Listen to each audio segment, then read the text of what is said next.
I am. So should you be too.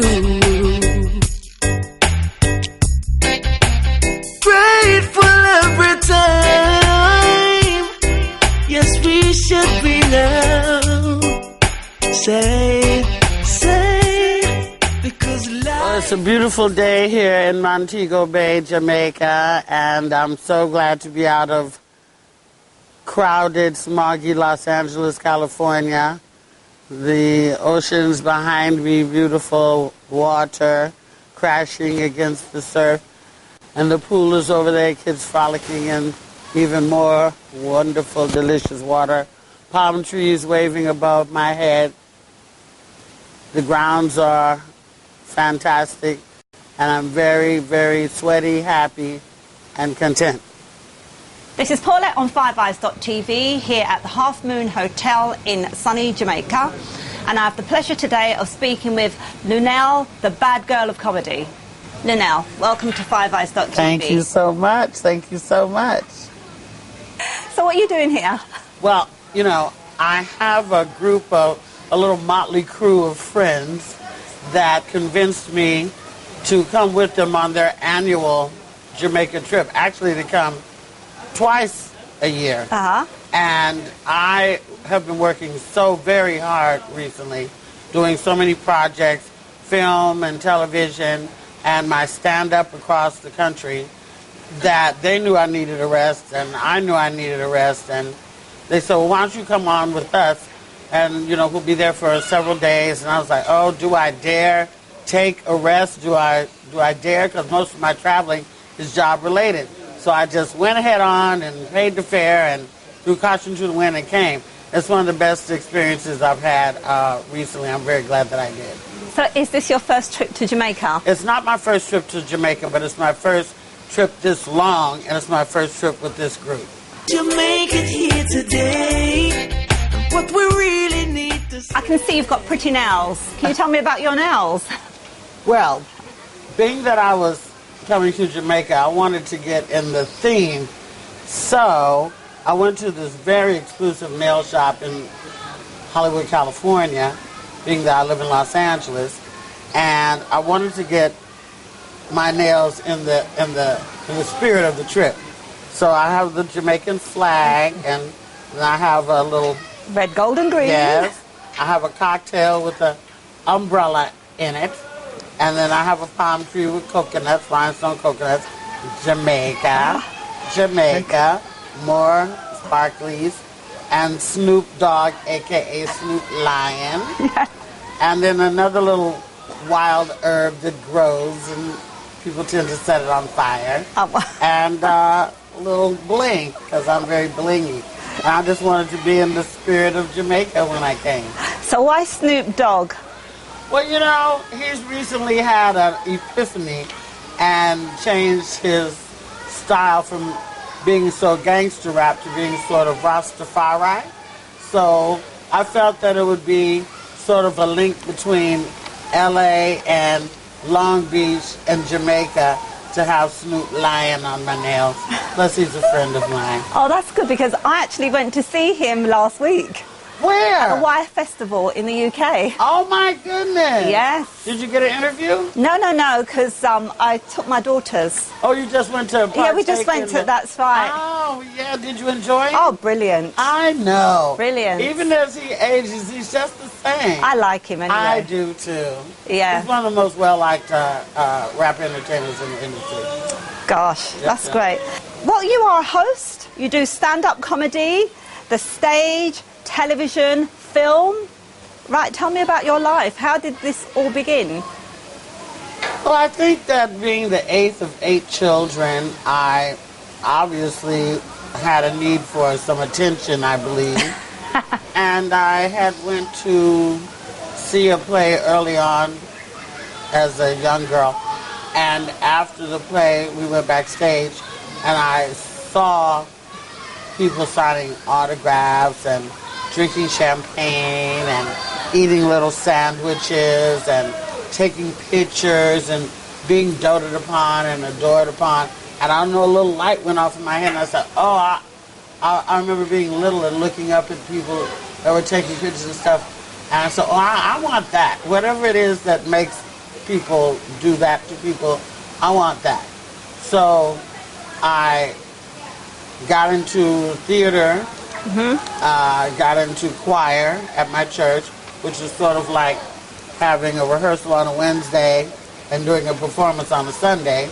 And everything just sort of snowballed after that. Wasn't my plan at first, but you know, the Lord lays the carpet, you just take steps and walk on it. So you also sing? I do. You know, I have a sort of a deep Ella Fitzgerald type of a voice, and I don't sing as well as I used to because my singing career and choir and everything was before my stand-up career, and screaming over loud crowds in clubs over the years, of course, has taken its toll on my voice. But when called upon, after several cocktails, I can still belt a tune when need be. One love, one heart, let's get together and feel alright. Everybody sing it. One love, one heart, let's get together and feel alright. This is Paulette on FiveEyes.tv speaking with Luenell, the bad girl of comedy.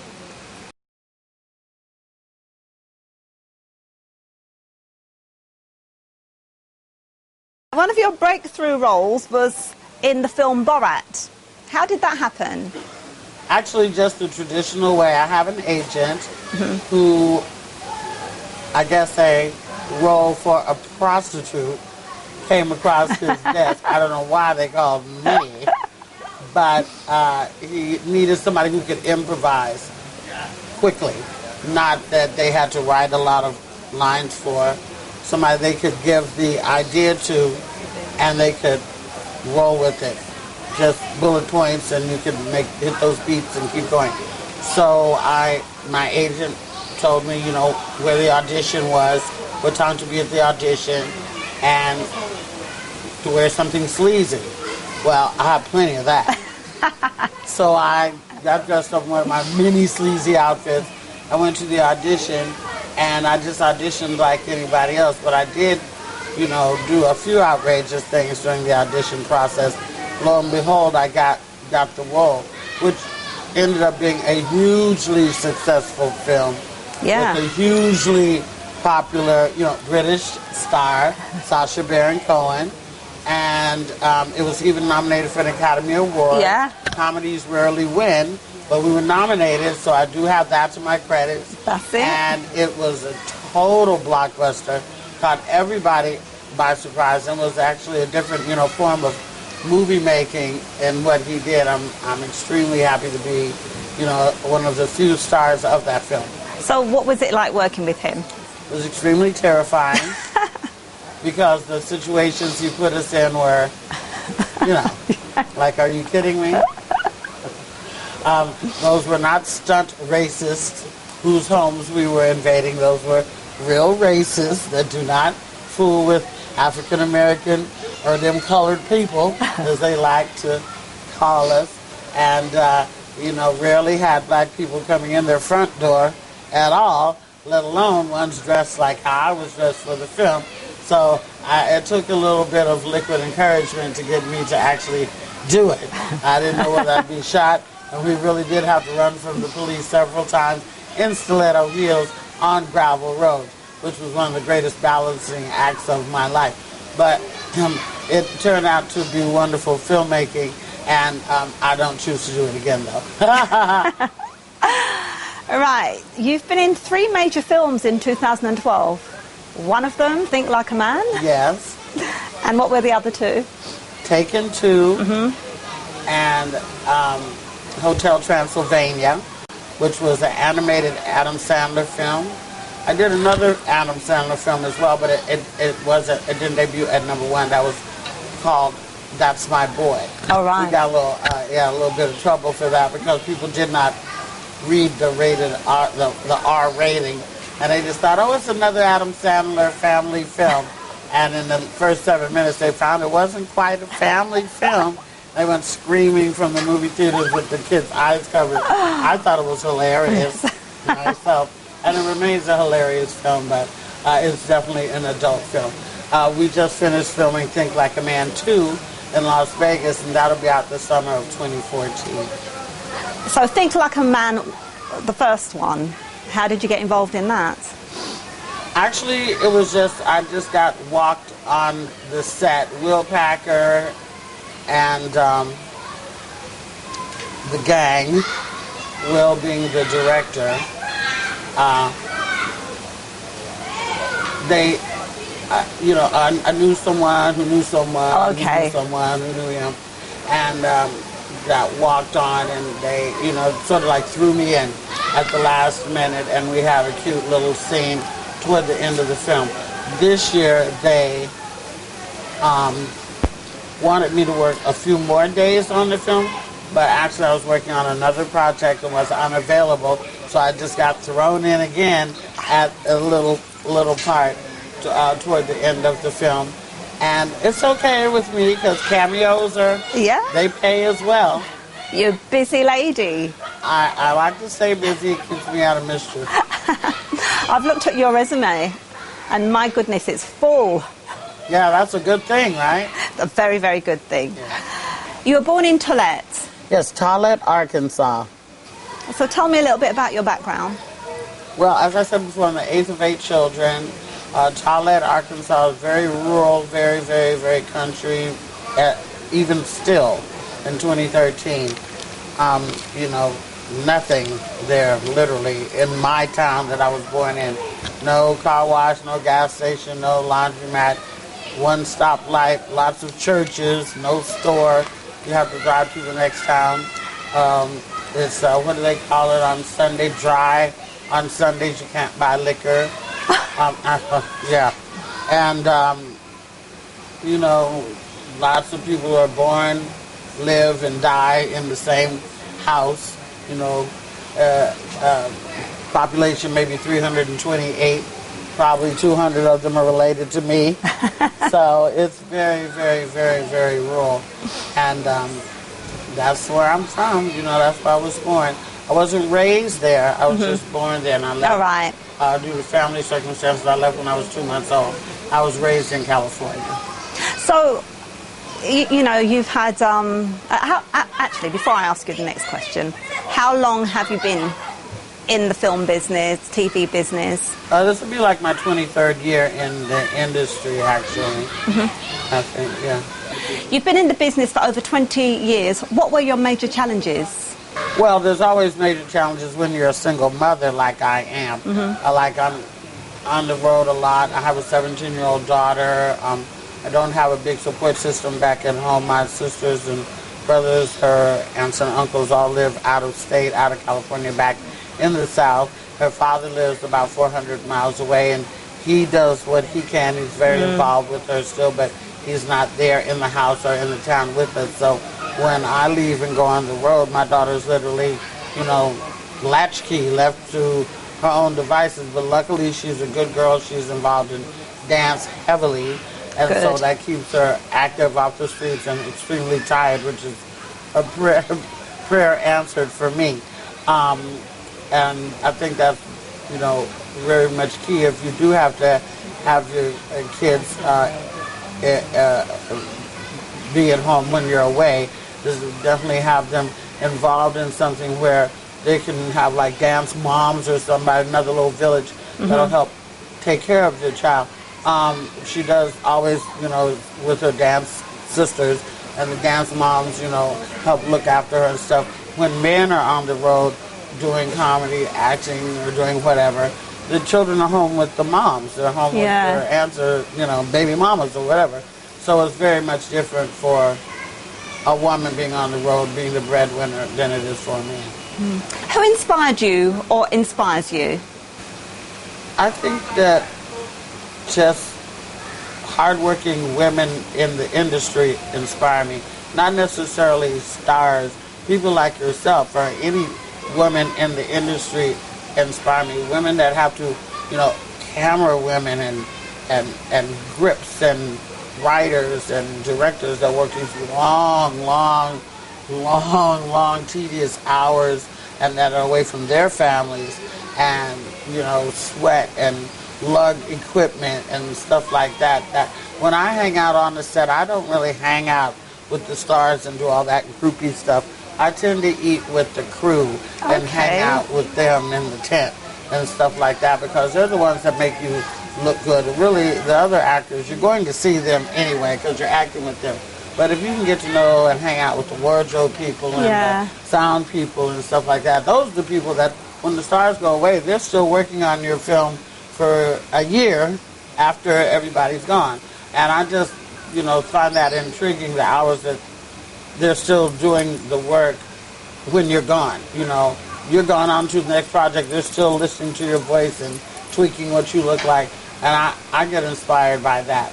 Or just any hardworking woman in any business. You know, the women that change our sheets and stuff around here at this complex, I'm inspired by them. You know, it's hot out here.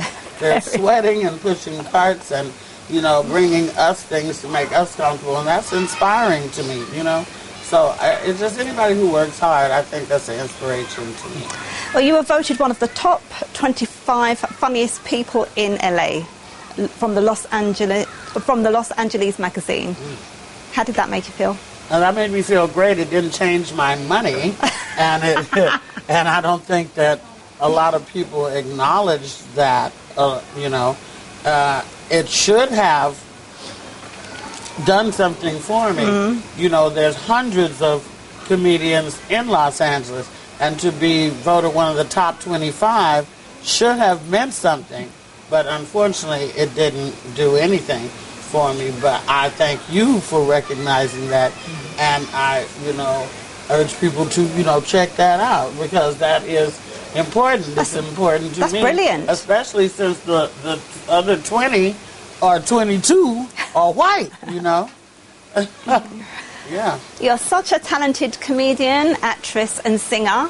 What's next?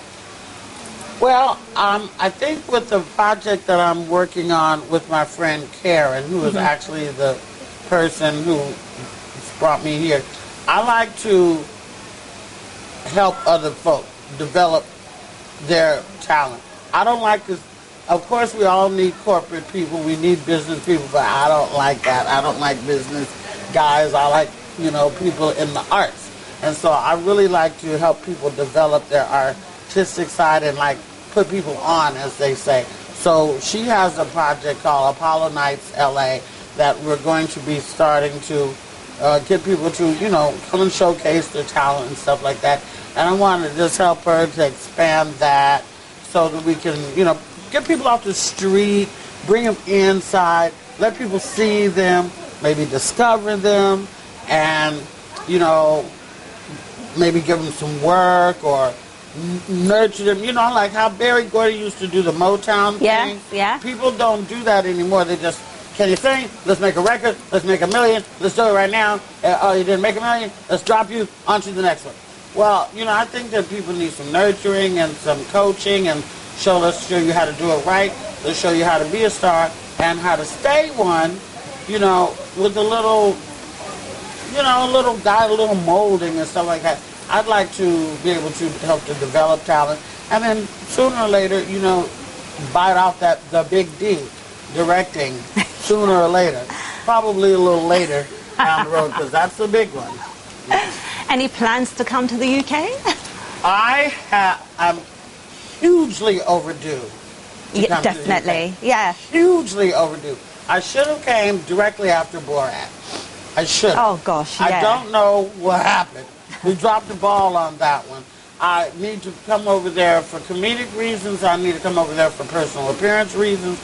I should have been on a press junket after the movie, but I didn't have a publicist at that time, didn't have, you know, a good machine behind me to get me over there. But I hope that the UK would embrace me whenever I come. I hope it's not too late, because I still want to come, and I have a little boyfriend over there somewhere. If you will still have me. Helms Barbershop. Hi, Damien. And I want to come over there and explore and see what opportunities await me over there. I know that there's one of the top African-American female comedians from over there, Gina Yashere. Gina, yes. Is my very good friend, and she is a riot, and she hit every pinnacle you can hit over there. That's why she's in L.A. now. Yeah, but she did everything you can do with it. She's funny as all get out. And so if I could just go over there and do what she did, I'd be doing very well. But she's very, very well received over here, and had been doing Jay Leno and not over here, Jamaica, in Los Angeles, and she's been doing very, very well for herself, and we've become very dear friends. So, if Gina laid the groundwork, I'd just like to trot along in her footsteps. Anyway, Luenell, it's been such a pleasure speaking with you. Thank you. So glad I ran into you by the bar, where most big deals are made, and that we got a chance to do this, and I can't wait to see it. And everybody can, if you tweet out there, you can follow me on Twitter at Luenell, Luenell. I'm sure they'll put it up at the bottom of the screen or something. And I live my life on Instagram. It's the same thing, at Luenell, Luenell. She'll give you more details. They'll type it up or whatever they do. And I'm just so happy. And boy, you've got a website as well. Yeah, heyluenell.com. And when I come to the UK, all you fellas line up, because I'll be there to just knock you down like little bowling pins, honey.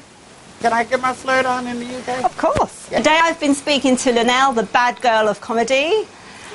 What a fantastic person, a funny lady. Luenell, it's been a real pleasure speaking with you. Thank you so much. I'm so excited that we got a chance to talk. And I'm so happy that we met over by the bar. And we must keep in contact. Yes, we absolutely will. Absolutely. Thank you so much. This is Luenell, the bad girl of comedy. You're watching 5eyes.tv, man. Grateful, yes I am. So should you be too. Grateful every time. Yes, we should be now. Say, 'cause life is what you make it here today. What we really need to say. Grateful every time. 'Cause life is what we make it here today.